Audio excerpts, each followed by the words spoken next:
You are listening to the Eskimo Empire Podcast, a proud member of the Canadian Football Podcast Network. It is that time once again as we travel back into the past with our Esks History Moment. I don't live in the past. Pardon?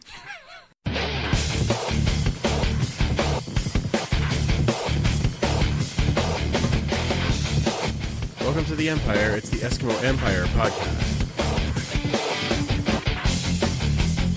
This is Trevor Harris. Hey, how you doing? This is number 58, Travis Bond. This is Christoph Malumba Chimanga. Hey there, this is your co-host, Kenny Stafford. Hey, this is Ryan King. Calvin McCarty. And you are listening to... You're listening to the Eskimos Empire. You're listening to the Eskimo Empire Podcast. The Eskimo Empire Podcast. Hope you guys enjoy listening. Welcome back to the Turf District. It's been a crazy couple of weeks, but we have a tentative CBA deal and we have training camp, so it is time to talk some football. I'm Andrew, and in the huddle tonight is Superfan Mike. Football's back! Yay! And also, it is the return of the commissioner. It is one Kayla. How you doing? Good. That was a really high voice, Mike. I know. That was quite impressive. You know. Did you get hit today? Yes. He goes really high when There he were gets really excited. cold seats. Right in the Kerwins. Oh, I like that. That's outstanding. Well, he already spoke. We better introduce him. Our That's guests true. are here this evening, making us part of his training camp pilgrimage. It is the one and only Paul Rechner. How are you, sir? I am excellent. Wonderful. And thank you for being part of this. As always, we love having you here every year to chat football when the training camp gets fired up. I can't believe I didn't have to pay. Yeah, no, never. Yeah, it's always free for you. Dave Campbell and I are thinking about getting the robes, like they have on SNL for the returning. That's right. We have to hit five times. Yeah, I do appreciate that you call him Dave. Dave. Yes. That's very good. That's All these years I was pronouncing it wrong. No. Obviously, yeah. He's too polite to correct you.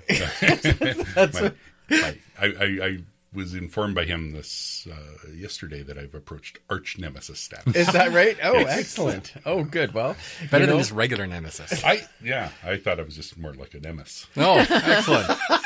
but you've really moved your way up. You were a thorn in his backside to start. Like Sherman Helmsley. Just like... Okay. Now you're moving on. I joke. Kayla, now Yeah. that you are back, how are things for you? Because we haven't had you here for like 6 weeks to record a pod. It's been forever. Yeah. I've been a little busy. Just a touch. Just a touch, yeah. But you've missed us. To be fair, I haven't missed anyone because I didn't have the time to actually think about anything. You could have lied. I really think I don't know have. how. You know, when I try to lie, it just... You're too. You and Jon Snow, too honest. Oh, yeah. Well, at least... You know nothing, Kayla. No, wait. I was just going to do a spoiler, and I was like... We better hold off on those. But I am the true north. Was that a Raptors reference? Yeah, I wasn't really sure. Yeah. Watch Game of Thrones, Okay. you'll know. All right, I'll get on it. All right, fine. Or don't, whatever. Yeah. It's your choice. Paul's, how's things in Victoria? How's things going with the business and all those other things? Business is great. We're helping upwards of 30% of the American players now in terms of moving their money back and forth. We're saving them some money. We're making things easier for them, and it's great through the off season when they aren't there to be able to walk into their bank and do this sort of thing, to free them up, that it's no longer garbage bag day to clean out their locker and then go to the bank and clean out the account. Yeah. So it gives them a lot of flexibility, and we're signing up new players every time. Word's spreading a lot. We're using Twitter and player referrals and all those sorts of things. So really looking forward to broadening that base, and we want to get up to where we're helping everyone we can. And with the new global players in the agreements now, guys to send Mexican pesos and euros and all that sort of thing. So Payline by Ice can handle that sort of thing for them as well. Oh, that is outstanding. That's fantastic. Now, we've been asking everybody that's been coming in. Obviously, it was a nutty off season for us, and we're going to get into a whole lot more now that training camp has started, and we don't have to continue to ask this question. But I do want to ask: was there a move in the off season that really kind of stood out for you with this team that you're like, wow, that was a really good move? It's one that sort of predates the public moves. But it was Brock Sunderland having the foresight to give Mike Riley permission to talk to other teams prior to free agency. That was heartbreaking. I mean, I'd had a chance to talk to Mike a little through the offseason, and he honestly didn't know where he was going to end up. I mean, this wasn't an act. This wasn't something that was predetermined or anything like that. He loves the city. He loves the fans. All that was authentic. But he's always said, anyone who knows me is families first. And that ultimately played a huge part in his decision. But having Brock know that in advance and having him be able to go to plan B and have that sort of actionable at the opening bell. I mean, we saw the results from that. Yeah, absolutely. That to me was the bigger key than even the signings they got, because that led to their ability to do that rather than sort of paralysis by analysis. That's a great point. Yeah, I hadn't even thought of that. And now with the CBA, all the teams are going to get to do that a little bit. Have a little bit of negotiation early on. But we'll talk about that a little bit later. And I do want to get to the CBA, but I think we're all biting at the bit to talk about camp and the last couple of days. So before we get too into it, I just want to talk about some of the news, because obviously there was tons of signings and releases and all these things. So let's talk about those, and then we'll talk about what's going on at camp. So released here in the last little while. So linebacker Adam Konar released basically on Medicals Day. Tough one, because I like Adam. He was a starter, right? And he was a starter. He made Edmonton home. Absolutely. And last year we thought we were going to lose him in free agency, and then he did come back and sign. Of course, within hours was signed in BC where his dad played, and wasn't going to last long on the free agency market. No.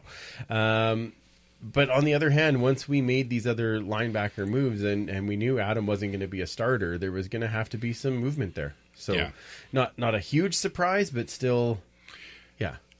It's always unfortunate when you see the guy brought to camp and then asked to take a pay cut. Right. And I can cut some slack to the organization, because the CBA, the salary cap wasn't really known in advance. I mean, they knew they had Santos Knox signed, and then that was probably going to be an import position. Now, there was always speculation they'd run maybe more of a 30 front or a 3-4 defense to get the Canadian linebackers a little more relevant.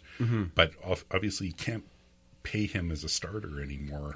But it would have been nice if that was sort of handled a little bit before. I know they were trying to maximize trade value and all that, and there were some rosters out there. Looking at Montreal, where they're starting Bo Lacumbo at the will linebacker, that seemed like a natural landing spot. So despite the ties to Calgary, despite the ties to BC, I was a little surprised that he ended up there.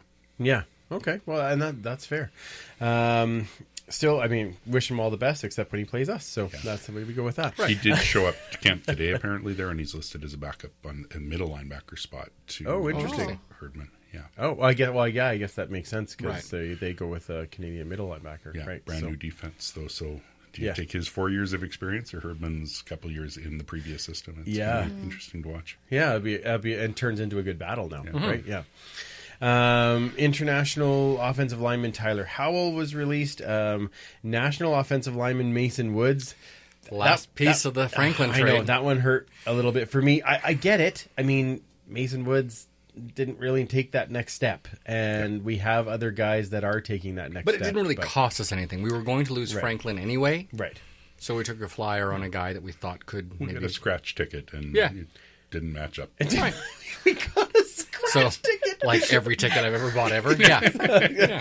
So we're consistent. We're consistent. Yeah. We rolled up the rim. Always good to have consistency. That's what I say. International linebacker Brandon Pittman, international wide receiver Kenny Shaw. Which, I mean, I think this was yesterday. We're going to be talking about it, but I think this wide receiving battle is going to be intense, tough and intense. So that it's not surprising to see somebody go there. International defensive lineman Mikael Brooks, which I guess we didn't really see much of in the last. We never pointed him out anyway. That was today, Monday. Yeah. International wide receiver Miles Schuler. And then in that meantime, signed and released was international defensive lineman Lucky Daniels. We did see him today too. Yeah, 99. I was hoping he would stick around just because I like calling somebody lucky on the team. Hey, He wasn't so lucky. not so lucky. Exactly. Now, signed. We signed Just a couple. 6 of the 2019 draftees.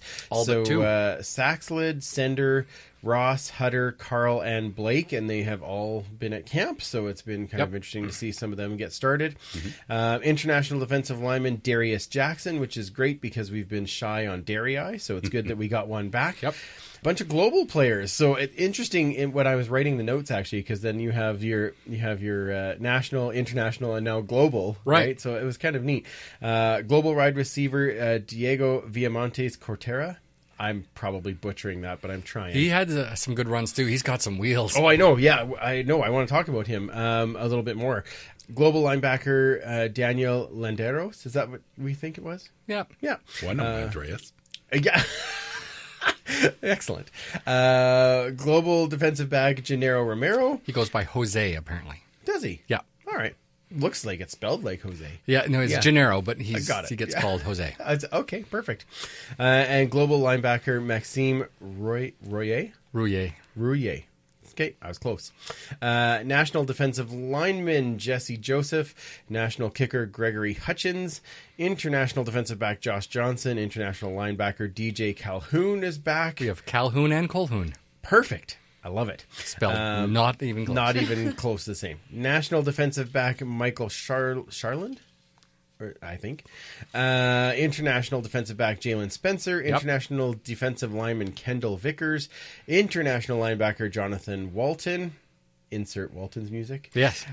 National wide receiver Malik Richards, maybe? Yeah, he was a 5th-round pick of the Bombers this year. Right. Got injured in rookie camp. They released him expecting he was going to be long-term. I don't know if and then we just had him valued on the draft board or whether... Oh, interesting. And then just picked him up. I knew the name sounded familiar and I couldn't place it. But that would be from mine. Shocking. There's always going to be a backstory when you've signed another team's draft pick from this year. Yeah, interesting. Okay. And then, of course, just today, mere hours before we were recording, we re-signed international running back / wide receiver, I guess, whatever. Kick returner. Yeah. Kick returner, Martise Jackson. So I want to say thanks to Brock for actually putting that news out before we recorded. Yes. That was outstanding. He's always got our back. Yeah, I knew it. That was outstanding.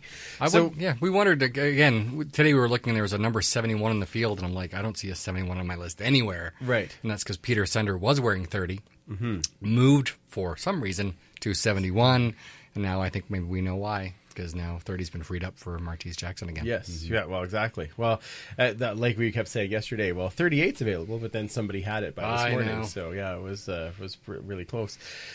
All right, so now that we've gone through all of these players... Can you do that again? Just go the whole list again? No, I can't, but I appreciate you asking. Let's talk about training camp in general. So, Paul, the general feel for you this year as compared to other years and guys that kind of caught your eye. Giddy as ever. This is my giddy voice. This is your giddy voice. Comes through. Yeah. I love Trembling with excitement. It doesn't get old.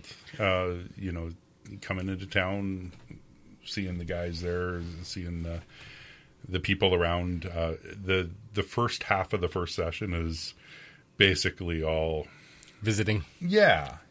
Catching up. One-liners and throwing some shade stop. at each other. Yeah. Well, it does because I had to go down halfway through to actually focus on getting the sun. sun. Yeah, no, it's been phenomenal. Few little hiccups, I guess, with the staffing on the Sunday. Obviously, Cliff had to be on the field and stuff, so there was a little bit that way. But again, everyone's in good spirits and just excited. So if you're going to work those bugs out, and they had the new rookie in there today to help us out. Yes. Yeah.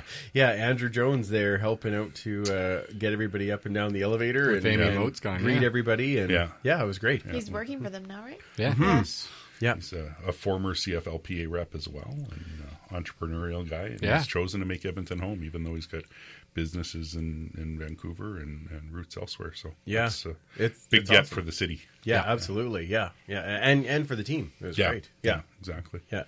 Kayla, I know it was just your first day today, but what what kind of stood out for you, or what? I mean, I know it's exciting. You go back in and look, Yeah. there's guys, but what did you find?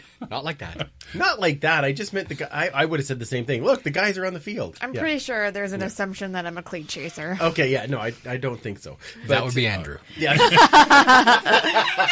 We all know. True. These cleats are back there for a specific number That's and right. name. Yeah. What are those notches on them?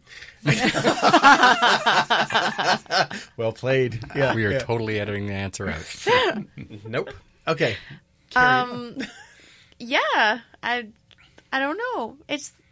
It feels the same, but it feels different. Like it's kind of nice to know that things have changed, which is weird because I don't like change.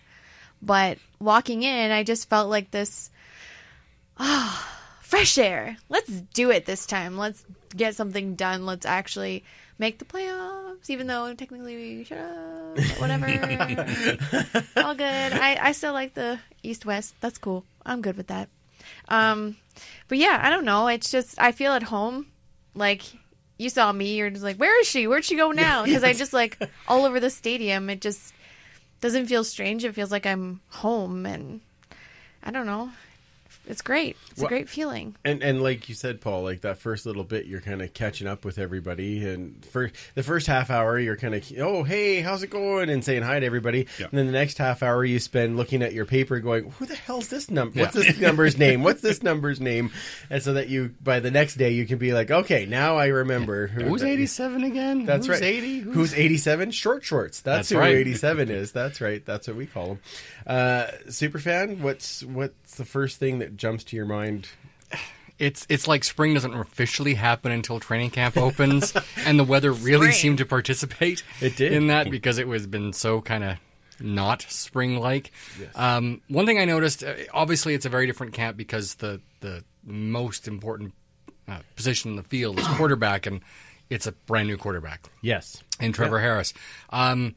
Mike Riley was a game day kind of player. Like when the lights went on is when he really rose to that occasion. But I noticed that Harris seemed to be a little more intense than Riley does, and even maybe, dare I say, a little more accurate. We noticed For the especially first in the couple last of days couple of of training camp, I exactly. would agree. Yeah. I would wholeheartedly agree. Right. I mean, and I'm not saying that he's going to be better than Riley or different. No. It's just different than seeing that. It felt like there was a little more intensity, especially on the defense. Benny's got a more relaxed kind of system, whereas Philip Lawley, who's now the defensive coordinator, is, he was Chris Jones was one of his proteges originally, and then worked under Jones here. So you see a lot more of that. He was really focusing on the linebackers because he is the linebacker coach as well. Right. It was really good to see the guys were really amped up. Yeah, one of the things that I actually really noticed, I granted it's only been 2 days. Yeah. But there really seemed to be a lot more things happening on the field for team unity. Yeah. Like, I know you kind of mentioned that to me as well, Paul, but it just seemed like the one thing, and we saw them do it twice today with the quarterbacks, where Sean White goes and grabs this very long and skinny rod of some kind, and Jordan Maximic is the pitcher, and he's throwing a football, and they're trying to swing to hit the football, but then everybody tries to throw the other guy out. Yeah, and runners on first and third. And it was really neat to like, they're doing stuff Fun, that's but still fun, but they're still doing some drill work, but it's also building them together. On the first day, we saw all the linebackers and secondary guys all in a big circle doing planking. One would do 2 push-ups, and then the next 2 and all the way around the circle, and then it was 1 all the way around. But they had to 3. plank while they were they were waiting, right? Yeah. But they're training, but you could hear them laughing and enjoying it, Some and bonding. still working hard, right? So and that was different. We hadn't really seen that in past camps with Moss or Jones. So I just thought that was an interesting thing. That's one of the things I took away. Yeah, they vocally talked about it, that this is as much about building culture and instituting that this time around. This is no longer the same leadership team that was in the locker room. Right. Right. Mike Riley was such a dominant leader. I mean, he's as good as they get that way. J.C. Sherritt would have been a big voice in that locker room as well.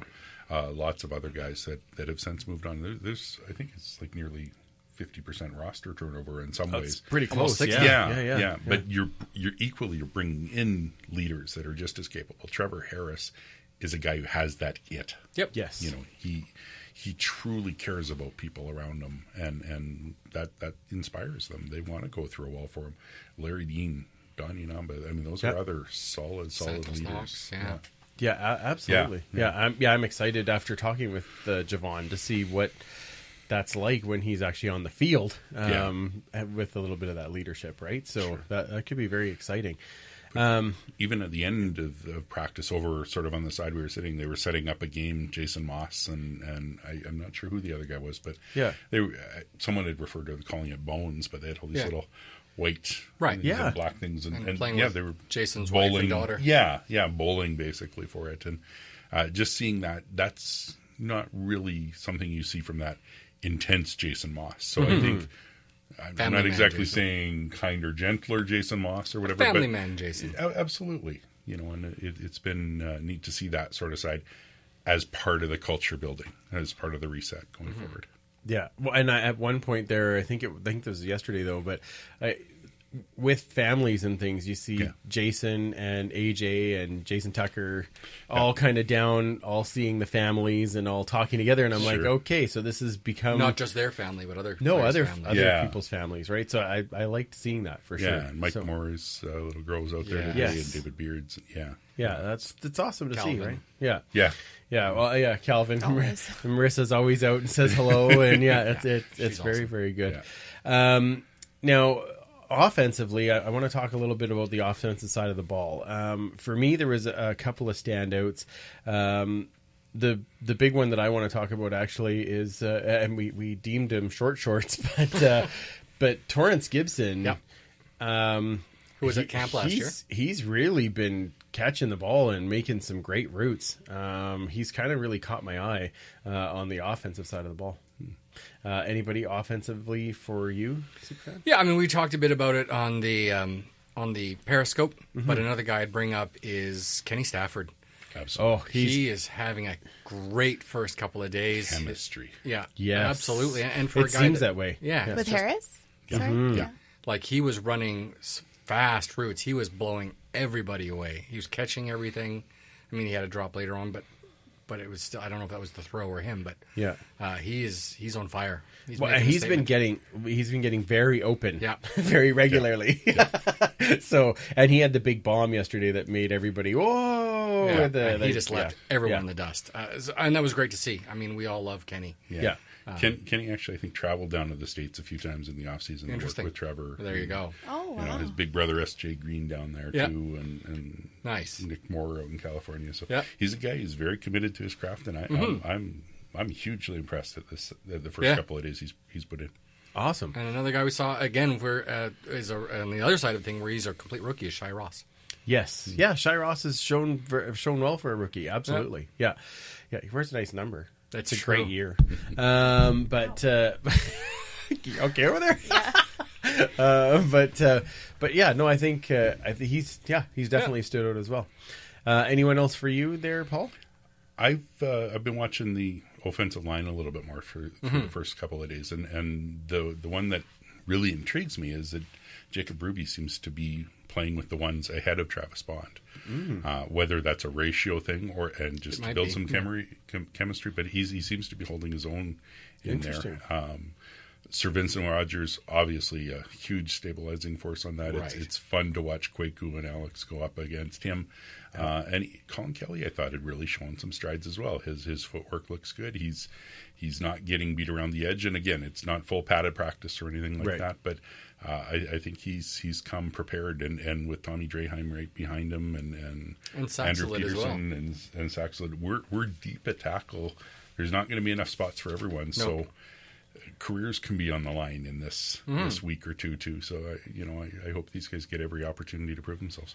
Yeah, I know he's been playing with the twos, but Saxelid actually has held his own. I've seen him get beat a couple of times, but everyone gets beat. He's done okay in that tackle position for a guy who really hasn't been that much in the Canadian league. He's got a decent pedigree, though. I mean, playing for UNLV. For sure. Yeah, and as a Canadian, he's obviously going to have a bit of a leg up, too, whereas Kelly, Draham, Peterson are probably competing for one or two maybe, spots. Yeah, exactly. One roster and maybe one backup, maybe for hangnail. Yeah. Okay.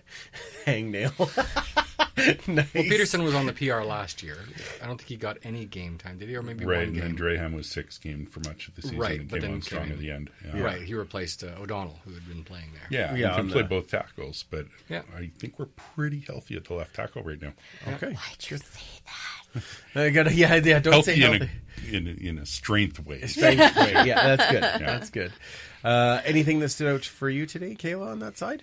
Not really, because I was watching mostly the defensive side, just because of when I went down, I was over, and I was watching mostly the linebackers.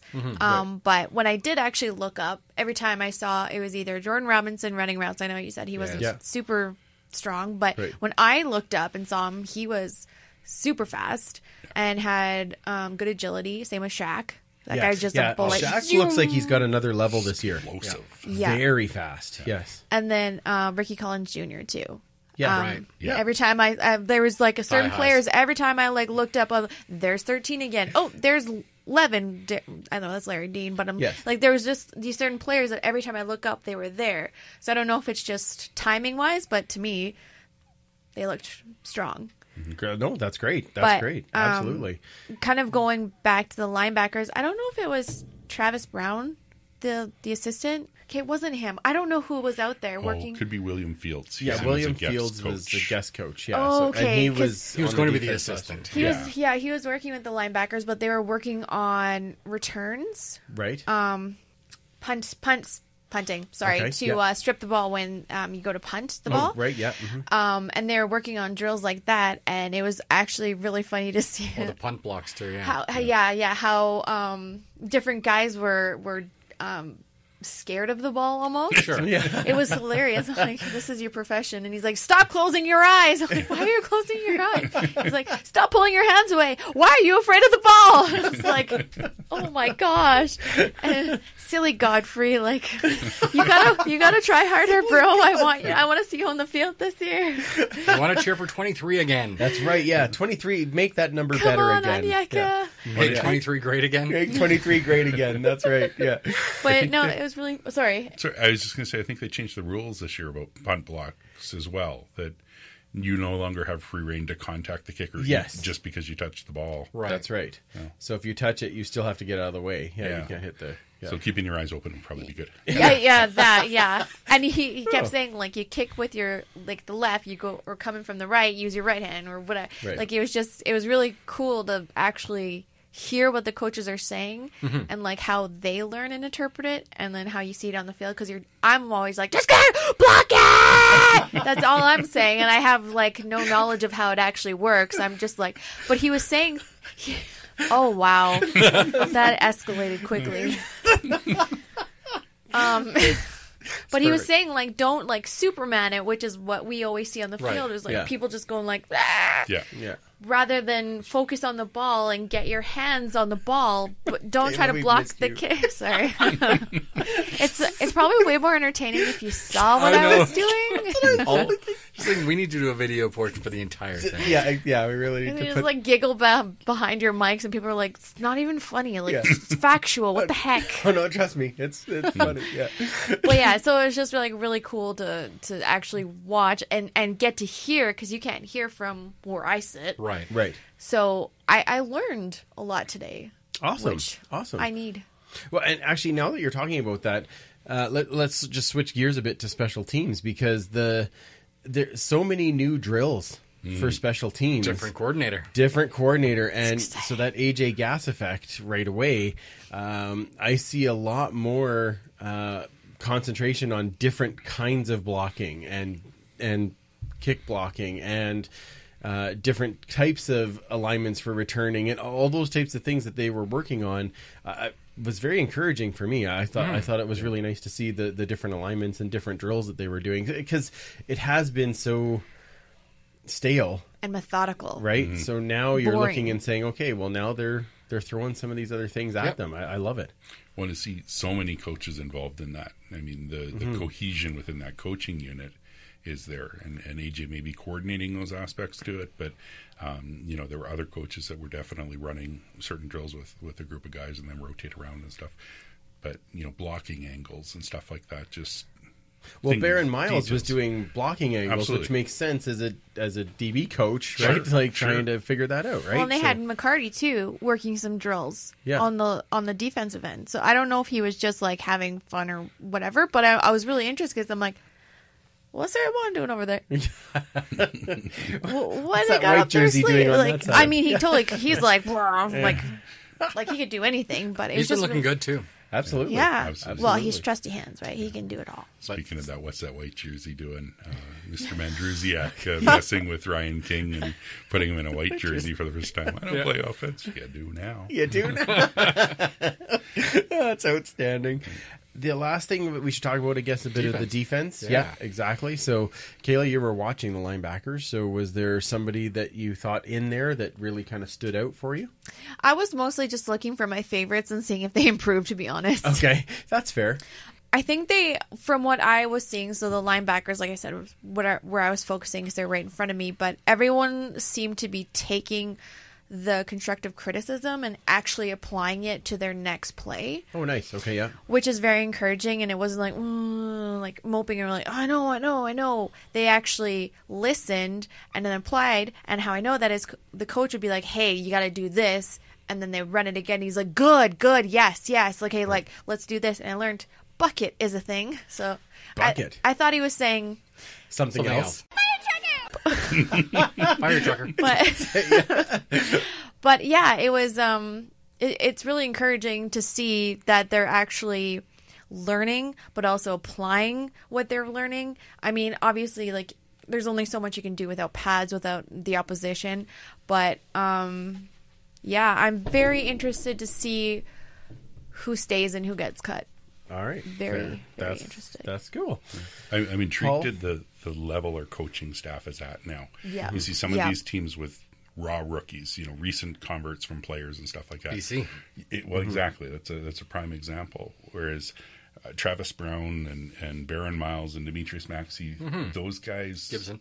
are still very close to their playing days. Oh, I see. Yeah. But yet they've all got 3-4 years experience under their belt in coaching now, and with some of them in this system for a couple of years. So And improving. Exactly. So it's that nice thing where I think, like, you see it's maybe easier to take a little bit of feedback from those coaches that can relate well to their players. And I think they're still in that middle zone where they've got the credibility as coaches, but they still have the credibility as players as well. Yeah, absolutely. Yeah, that's fair. That's fair. Was there a guy on defense that stood out for you? Jordan Beaulieu. Yeah, Bully. He is walking around with swagger. Yeah. We know what he can do with pads on and as a hitter and stuff, but he just seems to have a different confidence about him. He's this year. thinking the game maybe a little. Yeah, it's slowing down for him. Yeah. No, I was very, very pleased to see the progress on him this year. Well, and he's in one of the very heated battles in this camp, which is for that safety spot. So, is it going to be Hoover? Is it going to be Bully? Are they going to rotate? Who's going to back him up, right? Yeah. So, it's a huge one. But I agree. He seems like he's definitely playing a lot better, or just on a different level. Like, he's fired up, but controlled fire. Like, is that the best way to put that? I noticed that with him, right? Yeah. So, that was good. Super fan. We talked about other guys in the Periscope, but one guy I want to talk about that I saw, much the same as Paul talking about someone who's seems to have improved from last year, is Money Hunter. Absolutely. Mon Shadrick Hunter. I think he's definitely coming to camp.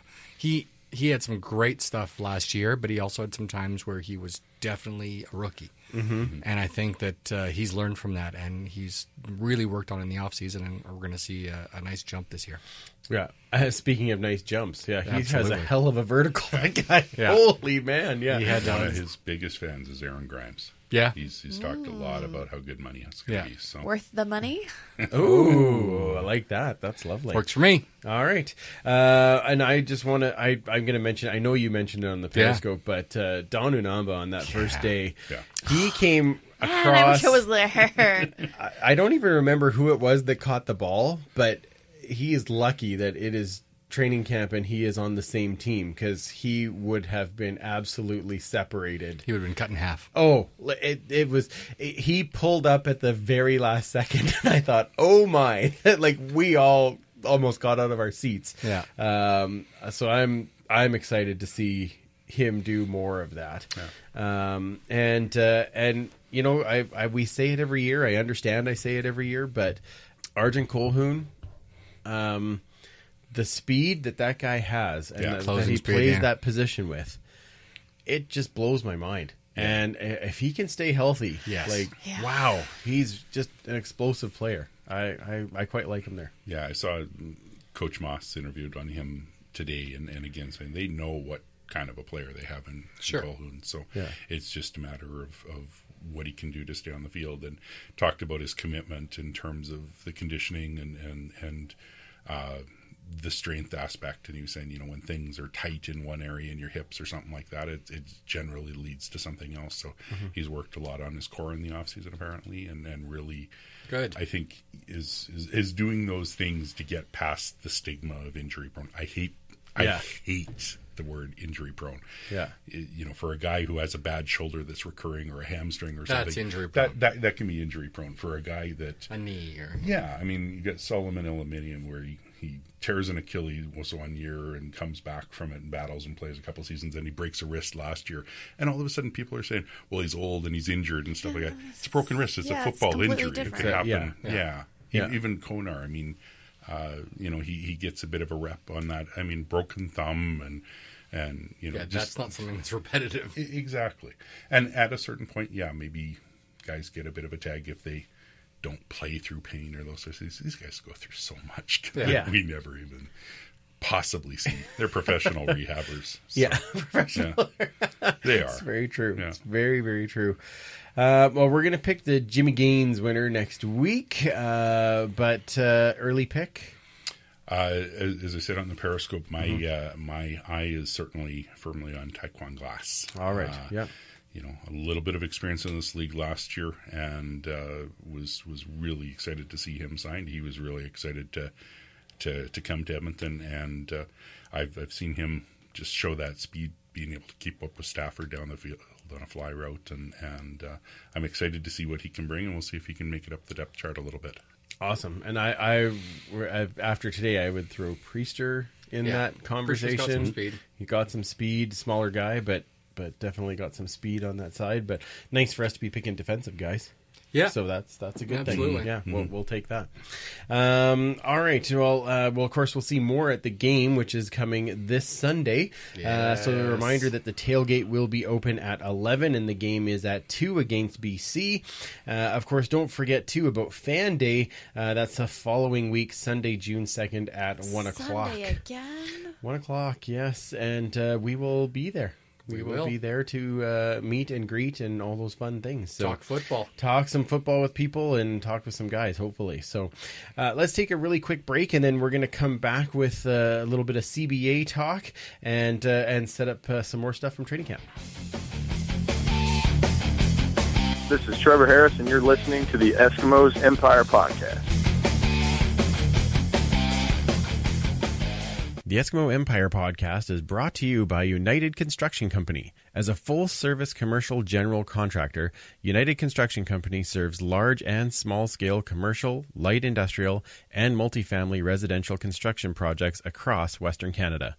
UCC is a relationship-focused builder, forming a trust and respect that is at the forefront of their commitment to quality, value, and integrity. Visit their website at unitedconstruction.ca to find out more and support them as they support the Empire. Get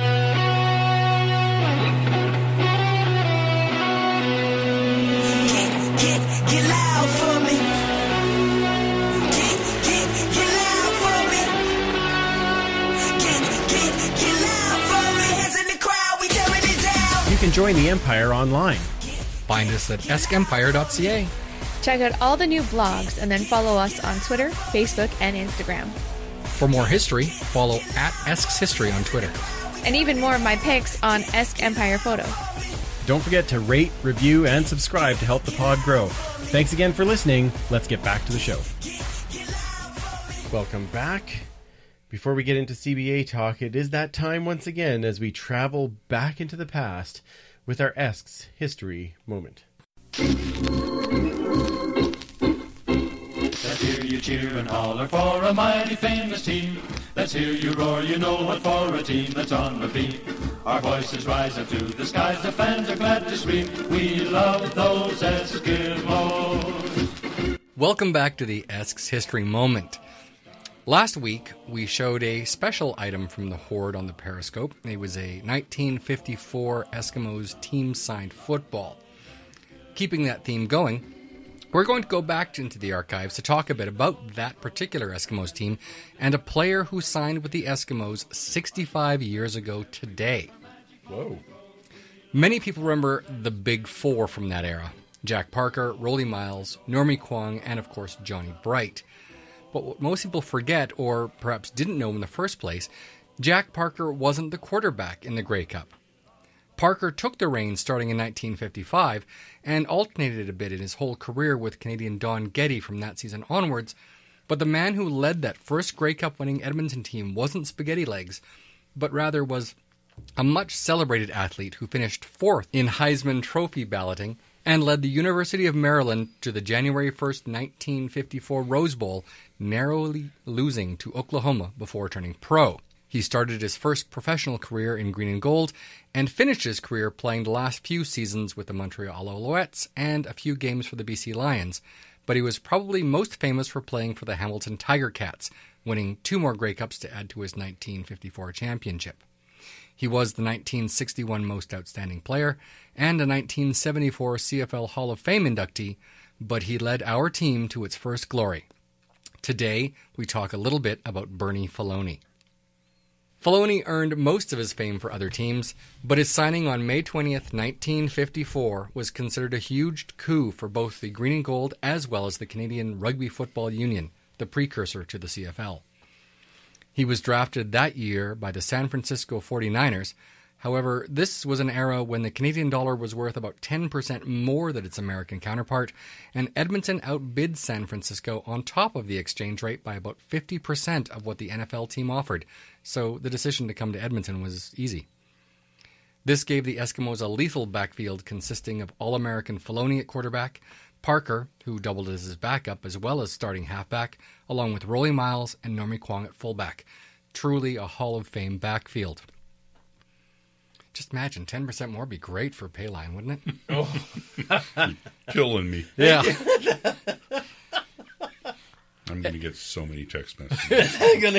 Can we go back to that rate? Yeah. Edmonton had installed the split T offense the year earlier under previous coach Darryl Royal, and it tore up the league. So new coach Frank Pop Ivy was brought in as someone who also had experience with the configuration from his time under its inventor, legendary Oklahoma Sooners headman Bud Wilkinson. Pop had also coached Darryl Royal when the latter was a QB in Oklahoma, so the two were very familiar with that style of offense. Now, all they needed was someone who could run it. Parker was the first to sign, a parting gift from Darryl Royal when he left, as he had coached Jackie in 1952 at Mississippi State. Pop Ivy wanted to make sure that he had more than one ace up his sleeve, so he personally recruited the 21-year-old Faloney and brought him in to make sure the offense ran exactly as he drew it up. Faloney was a scrambling style of quarterback, but he relied on his legs more to get so where he could throw the ball, versus Parker, who was more of a running quarterback. And the run-dominated era of the 1950s would help chew up the clock as the Eskimos faced stiff competition that 1954 season. Disaster struck on the third and final exhibition game against the Kitchener-Waterloo Dutchmen, as Faloney's already injured knee was hurt again, knocking him out of the game and onto the sidelines for the next 5 games. Edmonton struggled in that time, going 2 wins against 3 losses before Faloney returned to wallop the BC Lions 23-13 at Empire Stadium, the score flattering BC.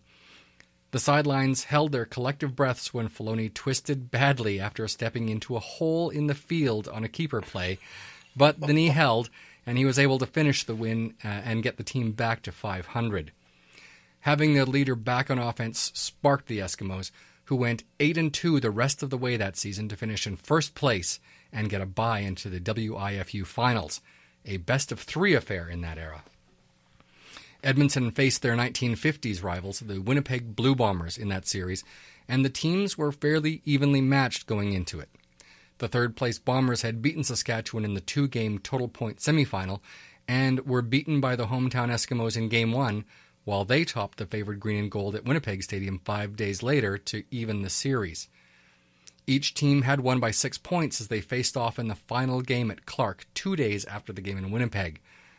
Faloney was singled out for calling a masterful game, as the Eskimos held off the Bombers' onslaught, eking out a 10-5 victory as Faloney controlled the game from the ringleader's position, distributing the ball to Parker, Kwong, and Miles, along with running for 3 first downs himself to go with the aerial attack to balance that offense.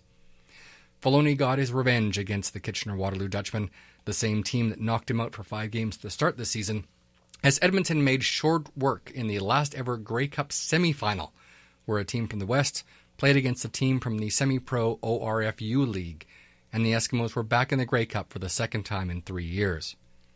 The Grey Cup itself is famous for Edmonton beating the 5-1 favored Montreal Alouettes club, and of course Jackie Parker's 90-yard fumble recovery touchdown to seal the win, but it was Faloney's mastery of the misdirection, a key component of the split-tee offense, where defenses didn't know who he was handing the ball off to on any given play, and it kept the Alouettes' defenses off balance all night, frustrating them time and time again. Edmonton's squad returned to a hero's welcome in Edmonton, but the 2-week schedule had taken its toll on Faloney, and he announced he would retire after his 1 season and let his body recuperate. By the time he was ready to come back to football, he then had to complete his 2-year mandatory service for the U.S. Air Force, after which he was declared a free agent. At this time, Edmonton was coming off their 3rd consecutive Grey Cup win, so they didn't fight too hard for Faloney, not knowing then that they weren't to see the Grey Cup field for another 17 years. Faloney then signed with the Hamilton Tiger Cats, who had come off 3 consecutive seasons of early exits from the playoffs, and the quarterback pushed them over the edge, winning the Grey Cup in his 2nd year of CFL play, and appeared in 7 of the next 8 Grey Cups played between 1957 and 64. Bernie Faloney passed away on June 14, 1999, after a year-long battle with colon cancer, 1 day shy of his 67th birthday. Accolades poured in from around the league and included a posthumous induction into the Canada Sports Hall of Fame later that year. He was remembered for his time with many teams, but the one that started it all and led him north to begin his journey as a 3-time Grey Cup winner and Hall of Famer will always be that first ever Eskimo Grey Cup championship team of 1954. A CFL legend and an Eskimo champion. Who could ask for higher praise than that? Going for a touchdown. Going for a touchdown. Going for a touchdown. We love those Eskimos. Ooh. That's very good. I'm sure there may be other teams that might disagree with that last line, but hey. Yeah, probably. They're not on the show. That's we say what we want. That's right. DFL, who doesn't argue? Yeah, no, that was outstanding. That was very good. Yeah, I mean, I was just happening to look at I have a calendar of events that sort of happened in Esks history, and really, I'm like, 65 years ago today. That's kind of interesting. That's very cool. Yeah, very cool. Excellent. 45 pounds, but yeah. Yeah. It's very good. All right, let's talk some CBA, shall we? Yes, let's. We have a tentative 3-year deal that is just waiting on ratification. Now, Paul, I wanted to talk about this with you here because I know you've been more involved this time, knowing a little bit more and knowing obviously some of the players and being involved with the PA a bit more. I know you said on the Periscope overall a good deal.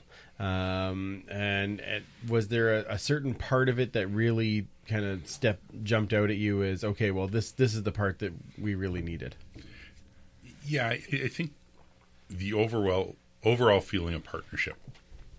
Right. The last sort of 12 hours of stress and the hiccups and stuff on the Saturday aside, I think what they ended up with and what they'd come to prior to that was something that finally really acknowledges a partnership. And this is something we've heard Randy Ambrosi talk about, is his love for the players and his wish to make things better for them, and he identifies as one of them and all that. Mm-hmm. And it's I've kind of been thinking, okay, eventually he's got to declare. He's either for the players or he's for the league. And there's sometimes when you can't be both. But I think this ultimately worked out to be a pretty good middle road where he actually accomplished something that I would have said was almost previously impossible, which is basically the job description for the CFL commission. I mean, all commissioners probably. Yeah, probably. All, exactly. Yeah. Like, Commissioner Kayla for sure. Yeah, Kayla's always, you're never quite sure. She's always in the midst of the impossible, but she can make it happen. It's great. He's got to appeal to the players. He's got to appeal to the sponsors. He's got to appeal to the fans. He's got to appeal to the owners and the governors. He's got a tough job. He's got the toughest job in Canadian football. Yeah. Yeah. But yeah. After Dwayne. After Dwayne, who has expanded his role because he is now the chauffeur for Coach Gibson. Yeah. For his hamstring, unfortunately. His quad, sorry. Yeah. Wow. So speedy recovery to Gibby, but in the meantime, it's helping Dwayne get around with his new knee. It looks like he was having fun though. He around. Was. I told JC Sherritt that Dwayne's new knee is actually making him 3 inches taller. So JC's a little freaked out with that. Oh, I bet.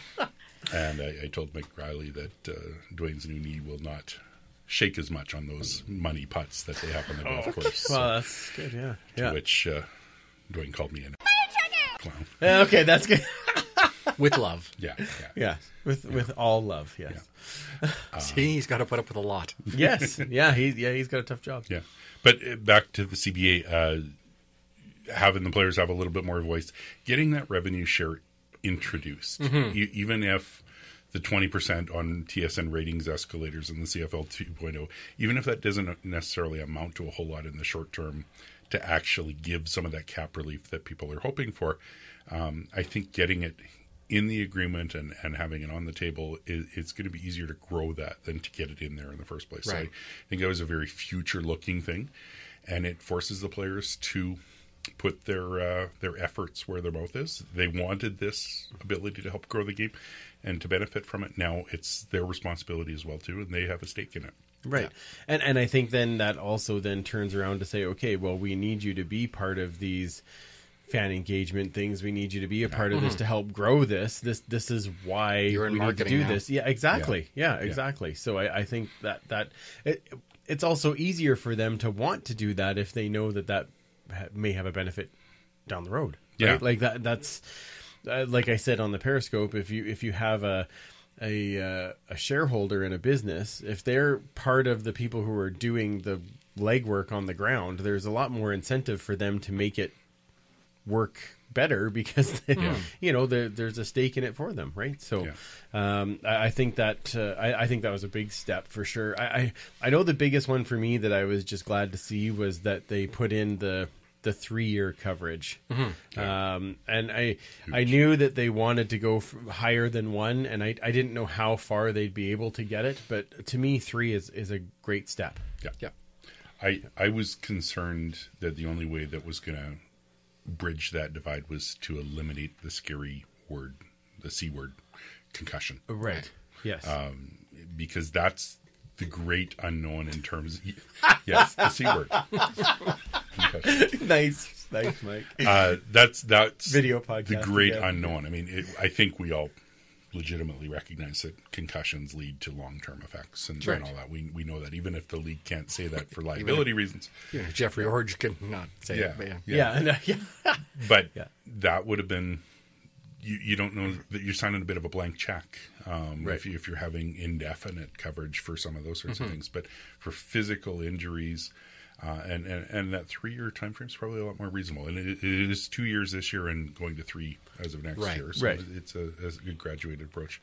But from what I'm understanding or hearing rumors, it's going to cost around $400,000 per team. So it's a significant give by the league, but it's the players showing truly how important this was, that they didn't just take the cash payout. That's right.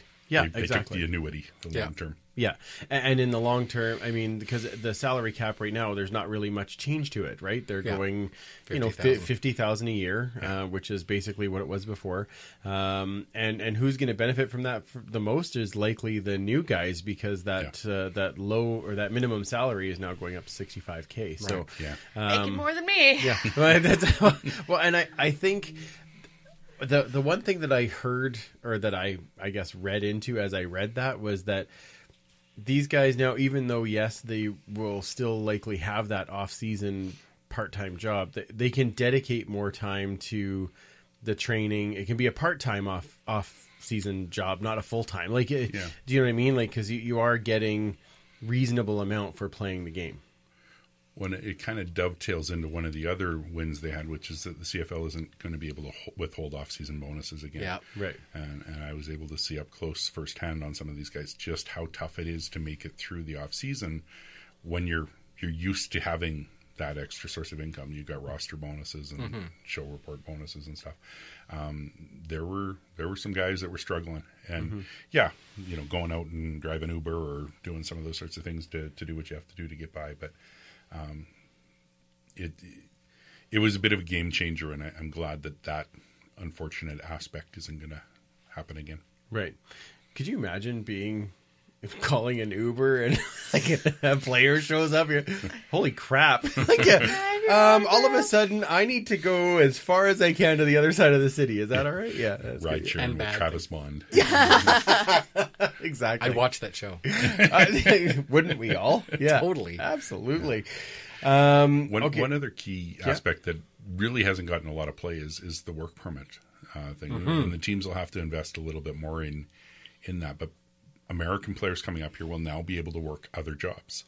That's going to free them up to stay in the communities. And there's been some that have lived year-round in the communities and have got that sort of thing. But often I think they have to go and get someone else to sponsor them for that, where now this will open up a lot of avenues where, it can take away that 35% that they feel they're losing by taking it back in the exchange rate and taking it south. It can free them up to market themselves in a community and build a future for them here and get experience as we used to see so often in the community. And it's kind of dropped off a little bit. Yeah, no, that's awesome. Now, speaking of that, of staying up, I know, Mike, you wanted to talk about this, the American vet ratio, I believe that they're calling. So 3 years with the current team or 4 years in the CFL in general. Right, and now each team needs to have at least 3 of them. Correct. Amongst their starters. Starters, right? Yeah. And then they are actually able to sub in for an injured national. Yeah. Now, again, I'm going off of what we kind of know. We don't know the actual, we know the tentative deal or what was put out in a memo. But I think, and you've said this many times before, maybe going back to the 60s, they had a naturalized Canadian. Right, yeah. It was longer back then, and I think there might have had a citizenship tie to it as well. Okay. But there were, I think, a maximum of 2 per team, and there was no minimum back then. But it wasn't just you could sub in, but you were considered a Canadian for the racial purposes. Yeah. I don't know if that was maybe too far for them, but I think this is an interesting step. Yes. The fact that they can come in for an injured Canadian, we know there will be certain coaches who are perhaps no longer in this league who might have taken advantage of that. You don't say. It's like, no, you're hurt. Sit down. Yeah. But I think it's great. Again, is that people Stukas? Yeah. Okay. Yeah. No, before him. Pull. Yeah. Good pull. Yeah. Exactly. You're so ready for next week when I'm gone. Can't wait for your section on many Louis Real. Yeah, that's perfect. I think it's great for guys like Mondo, we just talked about, who has decided he's going to live here year round. Yeah, co-host Kenny. Exactly, making this place their home. I think that's great to maybe see some careers extended a bit. Yeah, absolutely. Not the Mondo needs more nicknames, but come on, the Law. It's the Law. The Law. That works on so many levels. I'm saying. Yeah, it's very good. That. It's very good. You see his like little EPS post? That's pretty cool. Yeah. Oh yeah, he's getting in there. It's fantastic. Working with Rob Brown. Yeah. Yeah, he'll be Yeah. Oh, that's a deadly defensive There's a line. combo. You don't want buddy movie. Exactly. Yeah. Trent Brown and Mondo. Yeah. Rob Brown. Yep. Rob Brown. Oh, Trent Brown will prosecute. Yeah, he'll prosecute it. That's right. Wrong Brown. Sorry. Yep. Got it. Kayla, you've kind of glanced over everything on the tentative deal. Oh yeah, I read it today. I was looking for what you already talked about. Oh, okay. The naturalized citizen. Because I was going to ask about that. Mm-hmm. Okay, yeah. So that one, we're going to need a little more clarification on that one, I think. Oh, I need some clarification, actually. Oh, sure, yes, something that I just read, and it's funny, so I want to bring it up. Okay. I like that. The ability of players to sign their own shoe contract. Yes. Up until the league has one. Yes, because right now the league does not have one, as far as I know, right? Yeah. Right, so then they can... Please elaborate on a shoe contract. Is that actually for a label or their own shoes they can wear? Oh, like they're... It'd be the shoes that they would wear. Yeah, like a sponsorship deal. A sponsorship deal. Yeah, okay. Yeah. They might be like, I'm only Adidas, this person's only... You know, okay. But it's not like... okay. Like Superfans negotiating one with Hush Puppies right now. Oshkosh Bagosh. Very small feet. That's perfect, yeah. It's not for them to create their own shoe line. No, I know, but like, you know how they'll have like their specific shoe, but they might not fit the standards of like CFL, NFL, whatever those big name. Before you had to sort of tape over the logo and yeah. Now you can have some Air Harris. It was just so funny. Their own shoe contract. That'd be awesome. I'd buy some. Yeah. Just because I'm a sucker it's for all stuff like Doc that. Martens. Yeah. It's whatever. smart. Yeah. I'll get I don't one. wear those bad boys. Yeah. Wow. They've got great grip on grass. Is that right? No. Oh, okay. The Ellingson Air Snow Angels. That's right. You could get those. In this Greg, don't call me Duke Ellingson. I don't know what you're talking about. Yeah. We didn't give him that nickname. Nope.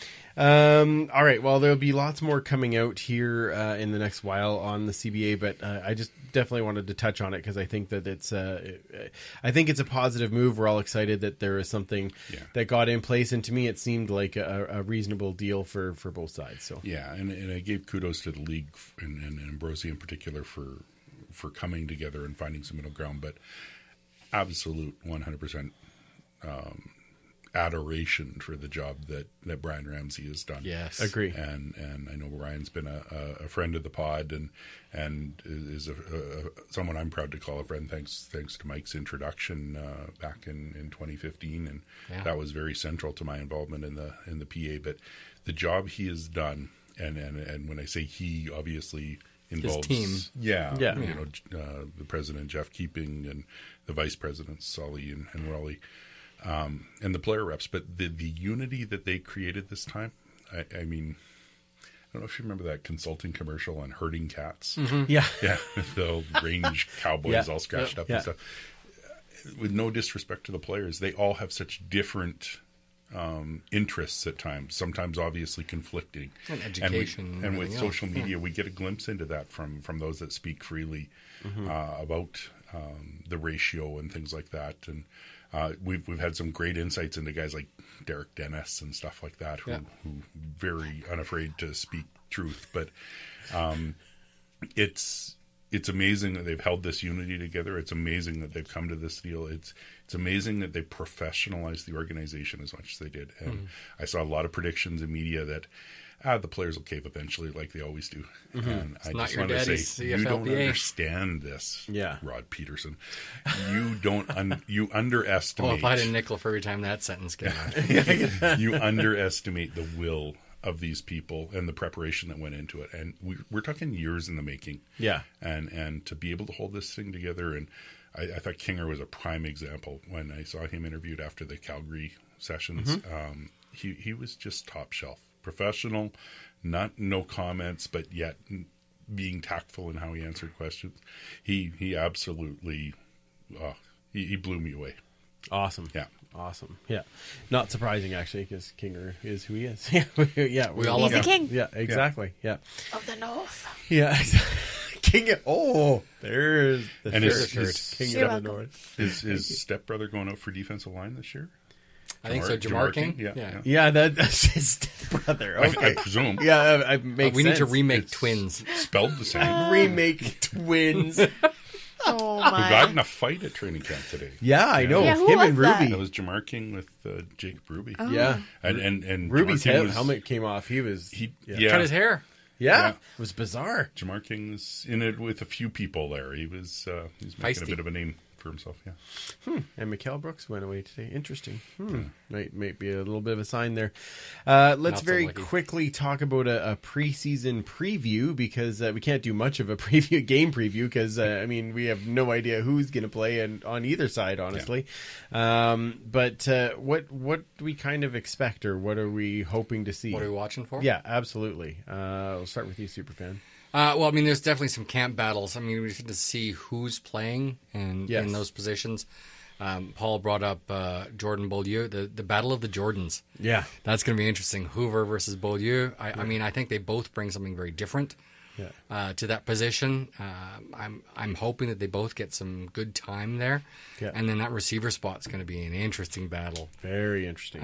But I'm just going to see how they balance the ratio. Right now we're seeing 6 spots on the depth chart. Yes. For Canadians, you need to have 7.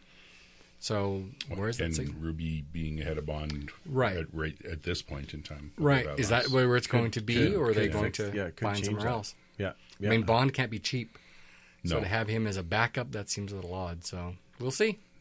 Yeah, well, but if Kobina is making those steps too to be the backup guy, right? Sure. Then that could totally make sense. So then, Bond may not be here long. That's entirely possible. Kayla, what are you expecting out of a preseason game? Nothing like football-y, but not like that in depth of football-y, like ratios and all that nut stuff. Because I'm not that gal. I'd like to be, I'm just not. Yeah. But the thing that actually struck me was Paul saying the unification and the team culture that you've noticed. Because I distinctly remember, I killed it to death. Was last year did not feel like a team. It was a very individualistic. Team in air quotes. It didn't feel like there was a group of people, not a team. Exactly. It didn't feel like there was fun. It felt like very chaotic and desperate for the most part, and it became an individual game. And I'm expecting players to fight for their spot, but to fight for their spot being on a team and not undermining or taking something else away from another player just to make themselves have a step up and making the team fall because of it. So that's what I'm hopefully expecting, just to see the sense of camaraderie that we had today and the fun, but also, again, learning and taking those skills and applying it to the next time that they're on the field. Like, that's what I want to see. I want to see improvement. I want to see that those players escalating in themselves, but also as a part of a team. So I'm really hoping that this changed everybody, especially with the coaching staff too. So awesome. That's what I'm expecting. I love it. Listen up, boys. Yeah, exactly. Paul? I think to echo Kayla's, let's see how they play for each other. Yes, and play together in a different system, right? Yeah, Yep. Yeah. And I know oftentimes you don't play a lot of your starters in one of the 2 exhibition games. Here they have the home field advantage. They're not having to travel everyone. Or, right. So I expect that we will see probably all 4 quarterbacks play. Mm-hmm. It's going to be really tough to find something that resembles professional football. Right. on the amount it's not of meant to be, right? Yeah. Yeah. Well, and that's it. I mean, it is evaluative. But from a BC perspective, Mike Riley's not going to play. Right. So Nor really, should he. No, but that kind of is even Ricky Lloyd as your experienced CFL quarterback. So it's really going to be interesting to see sort of how we do in evaluating against those sorts of things as well. And traditionally, you don't bring a lot of blitzes and stuff like that in preseason. It's just considered sort of bad form. Yes. But that is going to be the bread and butter for Lawley's defense. If they're blocking 4, you bring 5. If they're blocking 5, you bring 6. That's right. Yeah. Yeah, and keep going. So I think it may be interesting that way. And again, we sort of, I think, touched on it briefly that BC has a very new coaching staff. Yeah. Nick Lewis, Keith Stokes, Ryan Phillips, Drew Tate. Yeah. Those are all positional coaches they're relying on that haven't really They're done brand this new before. Yeah. And talented guys and a brand new head coach. Absolutely, yeah. Biscuit. Yeah. But yeah, I'm just excited to see the guys that we see. We don't get the padded practices as much anymore. We don't get to see the contact. Just let them loose and show what they got. And grab grass and growl. Go get him, President. Yeah. All right. Time to grab grass and growl. That's right. One more battle I'm interested in seeing is hot dogs versus Smokies at the tailgate. Oh, yes. That's excellent. Yeah, I'm wondering which one will win. That's true. We will find out. I'm probably going to sway it one way or the other by myself. So Excellent. We'll figure that out. Time. I like to help out. Paul and I did talk yesterday, the early MOP candidate being Janelle. Absolutely. Absolutely. Those Yes. cinnamon buns yesterday were amazing. And strong game. Chocolate coconut cupcakes with Boozy. Malibu. Yeah. Malibu rum. Chocolate coconut cupcakes coming on Come Sunday. on down. Geez, if you're not coming to the tailgate yet, I mean, you got it at 11 o'clock. Come join us. Hot dogs, Smokies, drinks, football on the TV, a couple little games there, and of course, Quaku shirts. Yeah, all that's there. true. And I just want to cupcakes. come just to see how many hot dogs you can take down. Perfect. Yeah. Well, Andrew Kobayashi. let's not get crazy now. I don't want to get out of Travis control. going to be there? Yeah, he might be. I am not challenging Travis. He can if it just go ahead. starts with food, hot dog eating contest, by mid-season, Labor Day, he's probably going to be up to the butter. That's true. Oh no, I am not. Come on. Oh, don't go against Ty then. No, Ty can eat butter straight. With salt. It's true. Yeah. No, I Well, pass. of course. Well, of course. He's not a savage. Come on now. He's refined. I can tell you how to beat him easily. How's that? Well, I'm not going to say it on here. All right. Well, I'm looking for. she's Ooh, got a I plan. have an inside track. This is outstanding. Join next week's Paris. That's right. Yeah, exactly. Yeah, a little teaser. Going down, Ty. Yeah, exactly. All right. Well, thanks, guys. This was awesome. Yes. Excellent to be back talking actual players on the field and setting up for a tailgate and all these other fun things. It's so awesome we get a chance to start talking that stuff. And, of course, that means we are back weekly. So that's exciting as well. So let's do a quick round of the table here. Where does everybody find everyone? We'll start with you, Commissioner. At Duchess Lombardi on Twitter. Lovely. And your last name is Lombardi? No. Yes. Oh my gosh, that was so funny. Yeah, I know. I still love that. Yeah. Yes, it is. Yeah, perfect. My father is Mr. Lombardi. I don't know his first name. Vincent? It was Vince. I was like, well, is that Vince McMahon or is that? So first name Commissioner, last name Lombardi. Exactly. That's right. Yeah, You got it. That's I perfect. changed my name after Batman. Perfect. Excellent. Too expensive to change it back. That's a good idea. Yeah. Paul, where does everybody find you? And give a little plug to Payline as well. At PR Rechner on Twitter, at Payline by Ice on Twitter. And Payline by Ice, the official foreign exchange partner of the CFLPA. And Awesome. Man, living the dream. They always say, find what you love and you never work a day in your life. I never believed that. And now? It's pretty damn cool. Yeah. It's every once in a while I'll look at my phone and just see the guys I'm getting texts from or emails and stuff like that. And I had one of them that was saying, it's just so great you do this. And I'm like, are you kidding? You're Solomon. That is his full title. That's his full title. That's what's on his card. Yeah. It's like you getting a text from LeBron James or something like that. I mean, but Brian Mitchell. it's. Brian Mitchell. Yeah. I get to fanboy a little on these sorts of things too, but ultimately it's getting down to business and doing right by these guys. They work so hard for what they do, and they have,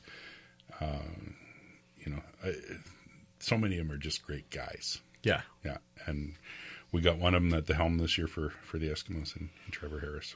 What a beauty. Yeah, absolutely. Yeah. He seems like such a nice guy. Oh, he is. Yeah. So authentic. Genuine. Yeah. Yeah. Yeah, absolutely. Oozes The parents at Grey Cup last year when they were up in the hotel, and his wife and his little man, TJ. The guy just lives it, and it's so instilled in him, and he does so much good behind the scenes that people don't even hear about. And Awesome. Good Awesome. hands. We can't wait to talk to him more this season, for sure. Yes. Super fan? I don't get texts from these players. No? Me either. No. I get texts from Paul, though, which is pretty much the same thing. Yeah, So we that's good. feel the same when we get Mike the text. fanboys over you Yeah, all the time. Exactly. I got a text from Paul. Yeah. Wow. You can find me on Twitter at 56Barkies. Lovely. And you can find me, of course, at Free Policious, the show at Esk Empire Pod. Thank you, as always, to our sponsor, United Construction Company. Check out their website at unitedconstruction.ca. You down with UCC? Yeah, you know me. Perfect. I like your yes underneath. That was lovely.